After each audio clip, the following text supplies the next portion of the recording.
वास्तविक ज्ञान सीरीज। इसके माध्यम से आपको लॉ ऑफ अट्रैक्शन, मेडिटेशन, आध्यात्म और वो सभी ज़रूरी बातें सिखाई जाएंगी जो आपके जीवन को सरल और सफल बनाएंगी। गुरुजी, मेरे मन में एक दुविधा रहती है, क्या आप उसका समाधान कर सकते हैं? हाँ बोलो, क्या दुविधा है?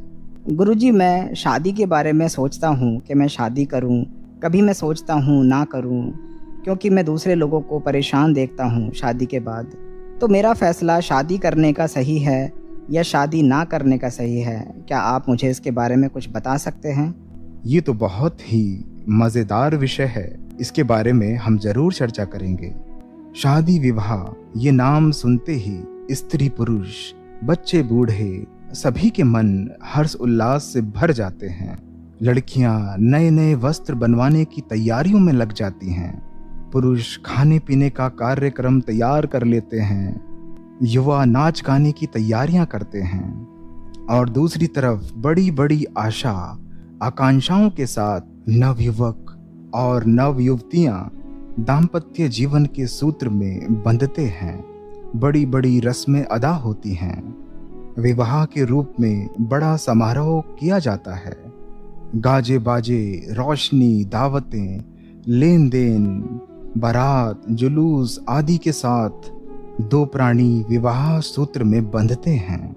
इन नए आकर्षित और प्रारंभिक दिनों में जीवन बड़ा सुखद बीतता है, किंतु यह स्थिति अधिक दिन नहीं रहती और दाम्पत्य जीवन कलह, अशांति, द्वेष, असंतोष की आग में जलने लगता है।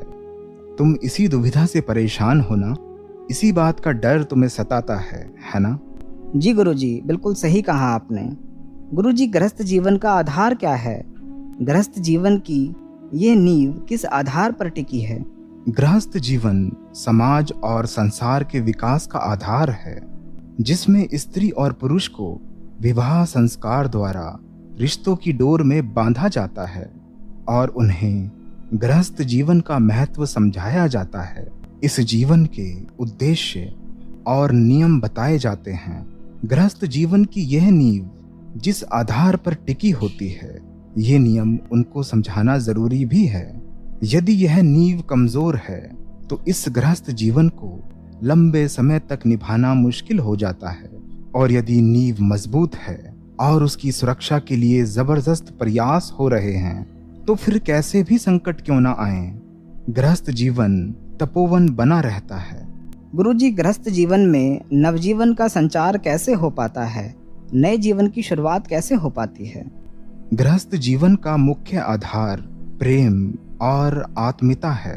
प्रेम की मधुर मिठास और प्यार की स्निग्धता में गृहस्थ जीवन का पौधा प्राणवान बनता है, सुविकसित होता है और वृक्ष का रूप धारण कर लेता है।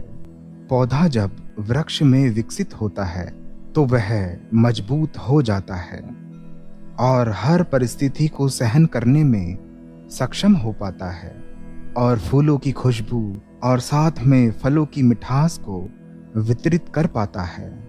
ठीक यही बात गृहस्थ जीवन के साथ भी, जब तक गृहस्थ रूपी पौधे को प्रेम के जल से सींचा ना जाए, संयम, सेवा, सहज भाव के खाद पानी से पोषित नहीं किया जाए, तब तक उसमें नवजीवन संचार नहीं हो पाता और यह असमय ही मुरझा जाता है। वे कौन से तत्व हैं जो गृहस्थ जीवन की नींव को मजबूती प्रदान करते हैं गुरुजी, और गृहस्थ जीवन की डोर को अटूट बनाते हैं? जिस तरह खाद पानी पेड़ पौधे के लिए अमृत के समान प्राणदायक होते हैं, उसी तरह आत्मीयता, प्रेम भाव, सेवा भाव, सहकारिता और त्याग गृहस्थ जीवन के लिए प्राणदायक होते हैं। ये तत्व ही वे आधार हैं जो गृहस्थ जीवन की नींव को मजबूती प्रदान करते हैं। इसके साथ जो इस जीवन की डोर को अटूट और व्यापक बनाते हैं, वे हैं विश्वास, परस्पर स्वीकार्यता का भाव। विश्वास के धरातल पर गृहस्थ जीवन इतना मजबूत होता है कि किसी भी तरह की आंधी उसे डगमगा नहीं सकती। वे कौन से तत्व हैं जिनके कारण पति और पत्नी एक दूसरे की कमजोरियों को एक दूसरे के गुणों में बदल पाने में सक्षम हो पाते हैं गुरुजी? बड़ी से बड़ी विकट परिस्थिति में यह डोर अविचलित रहती है और उस समय के साथ निरंतर मजबूत होती जाती है। एक दूसरे के प्रति स्वीकारिता एक ऐसा तत्व है जिसके कारण पति पत्नी एक दूसरे की कमजोरियों को एक दूसरे के गुणों में बदल पाने में सक्षम हो पाते हैं। सृष्टा ने नर और नारी दोनों को विशिष्ट गुणों से संपन्न करके भेजा है। यदि पुरुष के अंदर संघर्ष की क्षमता और अनुशासन बनाए रखने का गुण है, तो नारी के अंदर करुणा और ममता के भी गुण हैं। जब नर और नारी दोनों के अवगुणों को ना देखें और एक दूसरे के गुणों को स्वीकार करें, तो गृहस्थ जीवन पूर्णता प्राप्त होता है। यह स्वीकारोक्ति का भाव रखे बिना संभव नहीं है। वह कौन सा तत्व है जो गृहस्थ जीवन की डोर को तिनके तिनके के समान बिखेर देता है गुरुजी? और किन किन कारणों से गृहस्थ जीवन की नींव में घुन लग जाता है? सुनो बच्चा, गृहस्थ जीवन की डोर को तिनके तिनके के समान बिखेर देने वाला तत्व है एक शक, दूसरा संदेह। कारण और भी हो सकते हैं, परंतु मुख्य कारण यही दोनों हैं जिनके कारण इस डोर में बंधे हुए दोनों ही व्यक्तियों यानी स्त्री पुरुष की अधिकांश ऊर्जा नकारात्मकता से घिर जाती है और इसी नकारात्मकता के आधार पर उनके जीवन की अधिकांश ऊर्जा नष्ट हो जाती है और इसके कारण गृहस्थ जीवन की नींव में घुन लग जाता है और इसका अस्तित्व धीरे धीरे समाप्त हो जाता है। ऐसे परिणाम अक्सर हमारे सामने आते हैं। आजकल की दुनिया में होने वाले संबंध विच्छेदों का मुख्य कारण अविश्वास, संदेह, भ्रम ही होता है, जिसके कारण वैवाहिक संबंध ज्यादा दिनों तक निभ नहीं पाते हैं। गुरुजी, यदि गृहस्थ जीवन में अहंकार का बीज पड़ जाता है तो उसके क्या दुष्परिणाम हो सकते हैं? सुनो बच्चा, यदि गृहस्थ जीवन में अहंकार का बीज पड़ गया है और इसका अंकुर पनपकर विकसित होने लगा है, तो भी गृहस्थ जीवन की डोर से बंधे हुए लोग समय समय पर क्रोध की भीषण अग्नि में जलते रहते हैं और यह अग्नि उनके जीवन को जलाकर समाप्त कर देती है। अहंकार की क्रोध रूपी अग्नि इतनी भयावह होती है कि यह व्यक्ति के अस्तित्व को नष्ट कर देती है।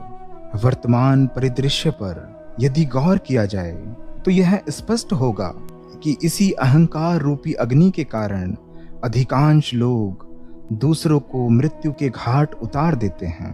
जितने भी प्राणघातक प्रयास किए जाते हैं, उनके मूल अहंकार का विकृत रूप क्रोध अवश्य होता है, क्योंकि क्रोध की ज्वाला में व्यक्ति के सोचने समझने की शक्ति क्षीण हो जाती है। वह अज्ञानता के अंधेरे में घिर जाता है और क्रय कृत्य पर बैठता है, क्योंकि कभी भी शांत और प्रसन्न मनोस्थिति में इस तरह का अपराध नहीं किया जा सकता। गुरुजी, वह कौन सा मार्ग है जिस पर चल के अहंकार और क्रोध से मुक्ति मिल जाती है? यदि गृहस्थ जीवन को इन सब से मुक्त करना है और नित्य निरंतर उसमें नवीनता का, सर्जनता का और विकास करने का भाव रखना है, तो यह रास्ता है आत्मीयता का, मित्रता का।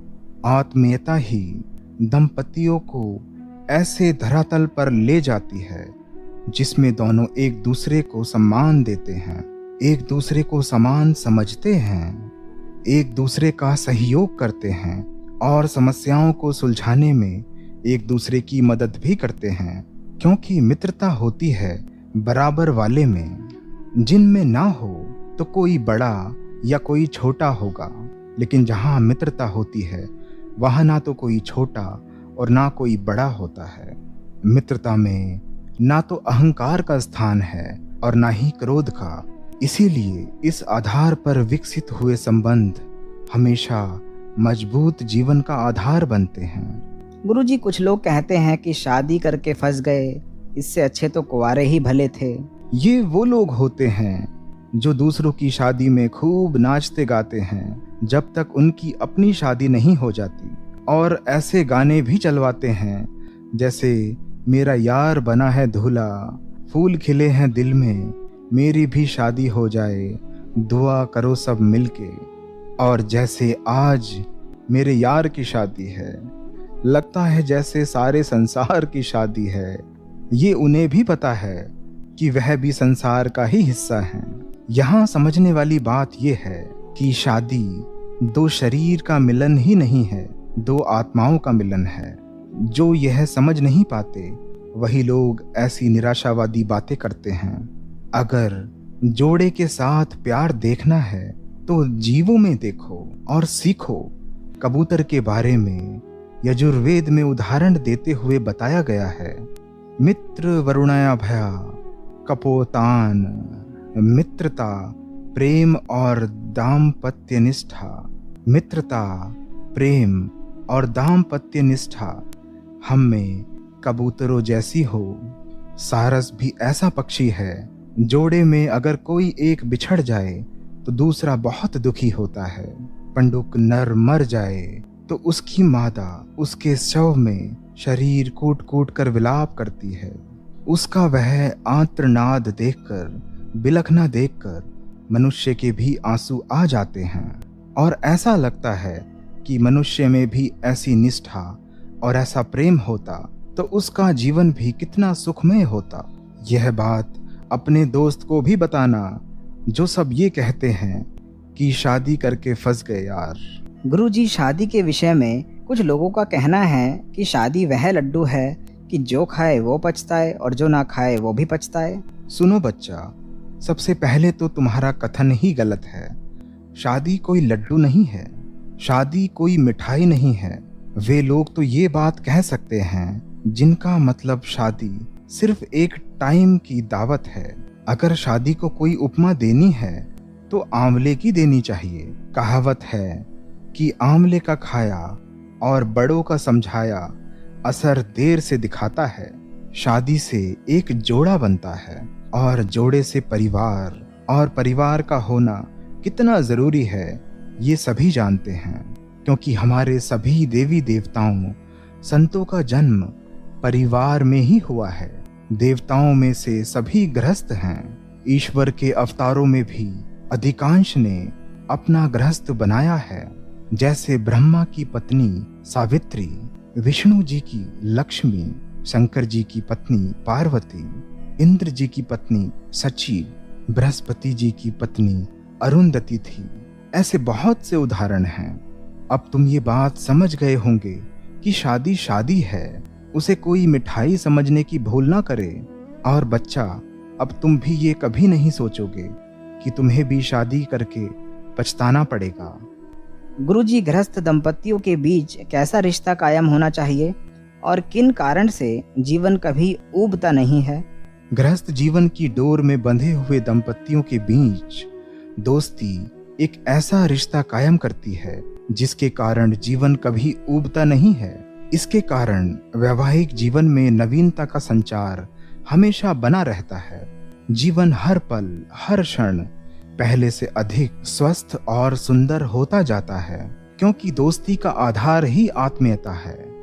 एक दूसरे के प्रति समझ, गहरा विश्वास, सहयोग, त्याग और समर्पण भाव है। यदि गृहस्थ जीवन को भली प्रकार निभाना है तो दंपतियों को आपस में प्यार के साथ साथ दोस्ती का रिश्ता भी निभाना चाहिए और जीवन को सूझबूझ और गहराई से समझने का प्रयास करना चाहिए। गृहस्थ जीवन में प्रवेश करने वाले दंपतियों को क्या करना चाहिए जो उनके जीवन में खुशियां बनी रहें, और कठिन परिस्थिति पड़ जाने पर क्या करना चाहिए? गृहस्थ जीवन में प्रवेश करने वाले दंपतियों के जीवन में प्यार, विश्वास, सेवा भाव, समर्पण और मित्र भाव, नित्य नियंत्रण होने चाहिए। इसके लिए उन्हें अपने भावों को दर्शाना चाहिए और पारस्परिक संहति को मजबूत रखना चाहिए। सोच व विचारों में सकारात्मकता विकसित करनी चाहिए और ईश्वरीय सत्ता के प्रति मन प्रबल विश्वास रखना चाहिए तथा सच्चे अंतर्मन से उन्हें पुकारना चाहिए, क्योंकि गृहस्थ जीवन में कई ऐसी परिस्थितियों का सामना दंपतियों को करना पड़ सकता है जिनमें ईश्वरीय सहायता ही हमारी मदद कर सकती है और हमारे जीवन को संकटों से उभार सकती है। इसलिए ईश्वर को सदा याद रखें और कमेंट में बताएं। आपके रिस्पॉन्स के आधार पर ही आगे की सीरीज बढ़ाई जाएगी। तो हर एक एपिसोड को लाइक, शेयर, सब्सक्राइब ज़रूर करें ताकि हमें मालूम हो कि आगे भी आप इस तरह की चीज़ें चाहते हैं।